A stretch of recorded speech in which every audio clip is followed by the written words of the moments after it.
बिस्मिल्लाहिर्रहमानिर्रहीम। अस्सलाम वालेकुम dear viewers, hope you are fine. आज मैं शेयर करूंगी आपके साथ सेब और आड़ू का मज़ेदार शरबत की रेसिपी। ये शुगर के मरीज़ों के लिए भी बहुत फ़ायदेमंद है। इसके अलावा गर्मियों में ये बहुत फ़रहत बख्श होता है और आयरन से भरपूर होता है।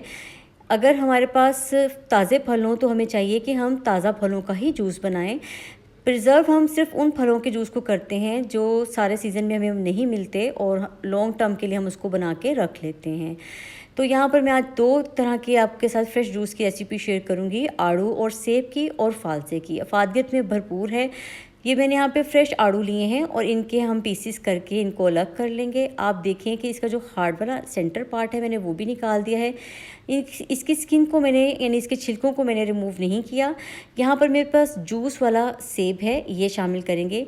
4 से 5 आड़ू शामिल कर लें और इसमें नेचुरल स्वीटेंट के लिए आप ये फ्रेश एप्पल इसमें शामिल करें। शुगर के मरीज़ भी ये बहुत आसानी से पी सकते हैं। वैसे भी हम जिस तरह के टेस्ट डेवलप कर लेते हैं वैसे ही हमारा जायका बन जाते हैं। अगर हम किसी भी फल का जूस बनाते वक्त उसमें एक मीठा फल थोड़ा सा शामिल कर लें तो फिर हमें आर्टिफिशियल स्वीट नहीं शामिल करना पड़ता। कोशिश करें कि जब फ्रेश फ्रूट्स हों तो फिर हम फ्रेश ही चीज़ों के साथ उनको इस्तेमाल करें, उनके फ्रेश जूसेस ही लें, उसमें आर्टिफिशियल शुगर वगैरह ऐड ना करनी पड़े। अगर शुगर ऐड करनी भी पड़े तो सिर्फ 1 या 2 खाने के चम्मच से ज़्यादा शुगर मत ऐड करें अगर आप बच्चों के लिए बना रहे हैं।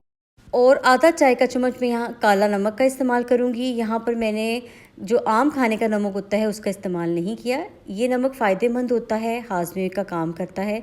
सबसे पहले हम इन फलों में ताज़ा ठंडा पानी शामिल करके यानी साफ़ पानी शामिल करके इसको अच्छे से ब्लेंड कर लेंगे और ब्लेंड करने के बाद इसको हम पल्प को छान देंगे क्योंकि उसमें स्किन भी होगी और हार्ड पार्ट भी होगा।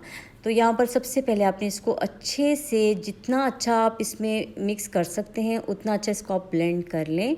इसकी ट्रिप ये होती है कि अगर आप कम पानी इस्तेमाल करेंगे तो ये बहुत अच्छे से एक स्मूथ सी पेस्ट सी बन जाएगी। लेकिन इसको छानने से पहले आपने इसके अंदर मज़ीद ठंडा पानी शामिल कर देना है ताकि ये आराम से हमसे स्टेन हो जाए। तो यहाँ आप देख सकते हैं कि जूस बहुत ईजीली स्टेन हो रहा है। इसकी रीज़न यही है कि मैंने इसमें थोड़ा मज़ीद पानी शामिल कर दिया था। अच्छे से इसको छान लेंगे और अगर आपने टेस्ट के लिए इसमें थोड़ा सा काला नमक और ऐड करना है तो आप वो ऐड कर लें। अगर आप बड़ों के लिए ये शरबत बना रहे हैं तो इसमें हरगिज़ चीनी मत शामिल करें, बल्कि इसका नेचुरल स्वीट ही बहुत मज़ेदार भी लगता है और फ़ायदेमंद भी होता है। तो यहाँ पर बड़े मज़े का जूस तैयार हुआ था। रेसिपी को ज़रूर ट्राई कीजिएगा। अब दूसरी शरबत की तरफ आते हैं। ये मैंने फालसे का बनाया है और बिल्कुल ये भी प्योर मैंने फालसों का बग़ैर किसी प्रिजर्वेटिव फ्रेश जूस बनाया है। 1 कप फालसों में मैंने आधा कप चीनी शामिल की है। अगर आप बड़ों के लिए बना रहे हैं तो आप बिल्कुल चीनी को स्किप कर दें। अगर आप बच्चों के लिए बना रहे हैं तो बच्चों को थोड़ा बहुत शुगर हम दे सकते हैं और 1 से 2 टीस्पून इसमें काला नमक शामिल कर दें।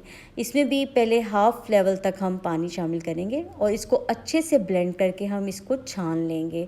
छानने से इसके बीज निकाल देंगे और बहुत आसानी से ये झटपट बनने वाले जूसेस हैं जो आप आराम से अपने लंच के साथ इस्तेमाल कर सकते हैं। अगर दोपहर के खाने के साथ आप बच्चों को पानी की जगह ये जूसेस देंगे तो एक तो पानी की जगह ये बहुत ज़्यादा फ़ायदेमंद भी हैं। ये हमारे जिस्म की नमकियात को भी पूरा करेंगे और इसके अलावा गर्मी से भी हमें बचाएंगे। इसमें मैंने ठंडा पानी शामिल किया है और थोड़ा सा काला नमक और शामिल किया है और इसको चिल करने के लिए थोड़ी सी आइस का भी इस्तेमाल किया था। लीजिए, मज़ेदार से दोनों जूसेस रेडी हैं। रेसिपी को ट्राई कीजिएगा। अगर आपको मेरी रेसिपीज़ अच्छी लगती हों तो अपने फ्रेंड्स एंड फैमिली के साथ शेयर कीजिएगा। इस तरह की मज़ीद रेसिपीज़ के लिए चैनल को सब्सक्राइब कर लें और बेल आइकन को प्रेस करना मत भूलिएगा। मिलते हैं किसी नई मज़ेदार सी रेसिपी के साथ। खुश रहें, दुआओं में मुझे भी याद रखिएगा। अपना ख्याल रखें। Take care. अल्लाह हाफ़िज़।